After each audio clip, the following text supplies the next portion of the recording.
ഇതൊരു സാരി ബ്ലൗസാണ്. ഇത് അളവ് ബ്ലൗസാണ്. ഞാൻ ഒരു നല്ലൊരു ടിപ്പ് പറഞ്ഞുതരാവേ, പ്രത്യേകിച്ച് ബിഗിനേഴ്സിന് ഉപകാരപ്പെടുന്ന ഒരു ടിപ്പ്. ഹായ്, ഇന്നുണ്ടല്ലോ ഞാൻ നമ്മുടെ ഈ ബ്ലൗസിന്റെ അളവ് ബ്ലൗസിൽ നിന്ന് എങ്ങനെയാണ് നമ്മൾ ഈ ടക്കിന്റെ അകലം കണ്ടുപിടിക്കണത് എങ്ങനെയാണെന്ന് നമുക്കൊന്ന് നോക്കാം. അത് കഴിഞ്ഞാൽ പിന്നെ നമുക്ക് ആ പോയിന്റ് കിട്ടിക്കഴിഞ്ഞാൽ നമുക്ക് ഇതും ഇവിടുത്തെ പോയിന്റും അടയാളപ്പെടുത്തി എടുക്കാൻ വളരെ ഈസി ആയിട്ട് ചെയ്യാൻ പറ്റും. ഇത് അങ്ങനെ ആരും പറഞ്ഞു തരുന്ന ഒരു ടിപ്പല്ല കേട്ടോ, ഇതൊരു നല്ലൊരു ടിപ്പാണ്. അപ്പൊ എല്ലാവരും ഇതൊന്ന് ഫോളോ ചെയ്ത് നോക്കണേ.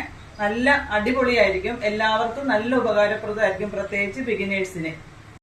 അപ്പൊ നമ്മളിത് ഈ പോയിന്റ് ഉണ്ട്, നമ്മൾ കുക്കിടുന്ന ഭാഗമാണ്. അപ്പൊ അത് കുറച്ച് നമ്മൾ സെപ്പറേറ്റ് തുണി വെച്ചാണല്ലോ അടിച്ച് അതിന് വീതി കൂട്ടുന്നത്. അവിടെ നിന്നല്ല, അതിന്റെ ആ തയ്യൽ തുമ്പുണ്ട്, നമ്മുടെ ഈ തുണിയുടെ തയ്യൽ തുമ്പിന്ന് ഇങ്ങനെ വലിച്ചു പിടിച്ചിട്ട്, ഇവിടെ ഒരു കാൽഭാഗം ഉണ്ട് തയ്യൽ തുമ്പായിട്ട്, അതോടുകൂടി വലിച്ചു പിടിച്ചിട്ട് ഇതിപ്പോ 4 ഇഞ്ചാണ് കിട്ടിയിരിക്കുന്നത്, 4 ഇഞ്ച് അകലം. ഈ അകലമാണ് നമ്മൾ പുതിയ തുണിയിൽ വെട്ടി കഴിയുമ്പോൾ അടയാളപ്പെടുത്തേണ്ടത്.